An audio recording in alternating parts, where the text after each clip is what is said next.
ইতিমধ্যে দক্ষিণ চব্বিশ পরগনা জেলার মৎস্যবন্দর এলাকার মৎস্যজীবী ট্রলারে এই মৎস্যজীবী ট্রলারে আসার একটাই কারণ রয়েছে।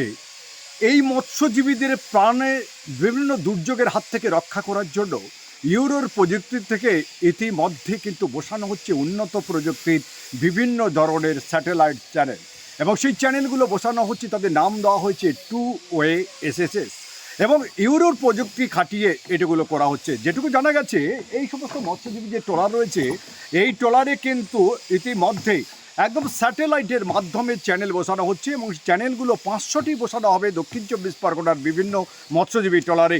তৈরি শুরু হয়ে গেছে, বিভিন্ন ট্রলার ইতিমধ্যে ঘাটে এসেছে। আগামীকাল লাস্ট দিন ছিল, ওটা 19-20 আমাদের ডায়মন্ড হারবার যে সরকারি বরফ ছিল ওখানে একটা ট্রেনিং হয়। MSS বলে একটা যন্ত্র, আমাদের মেশিন জিপিএসি টাইপ এরকম মেশিন আমাদের প্রত্যেকটা বোর্ডে লাগানোর জন্য আবেদন করা হচ্ছে। সরকারি থেকে ফ্রি অফ কস্টে দেওয়া হবে।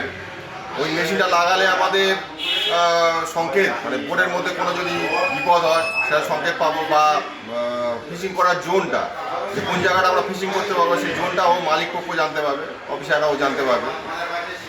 ওই যন্ত্রটার মধ্যে দিয়ে দিলে মনে হয় আমাদের খুব ভালো হবে, যে আমাদের বোটগুলো অ্যাকচুয়ালি কোথায় ফিশিং করছে বা কী অবস্থায় আছে আমরা জানতে পারবো। এটা মোবাইল কানেকশানও করা যায়।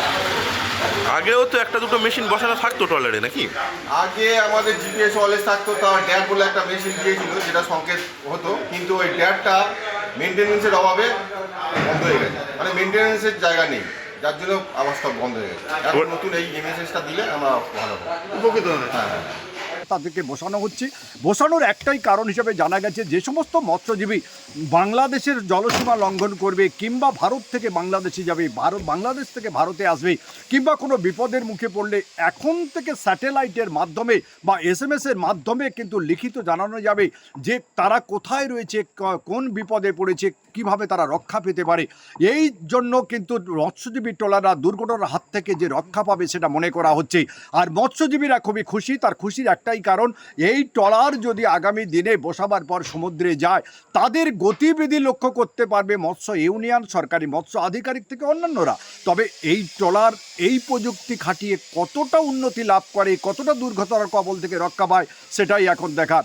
দক্ষিণ চব্বিশ পরগনা থেকে ক্যামেরায় রেবতী মালির সঙ্গে গোপাল শীলের রিপোর্ট, ট্রাইব টিভি।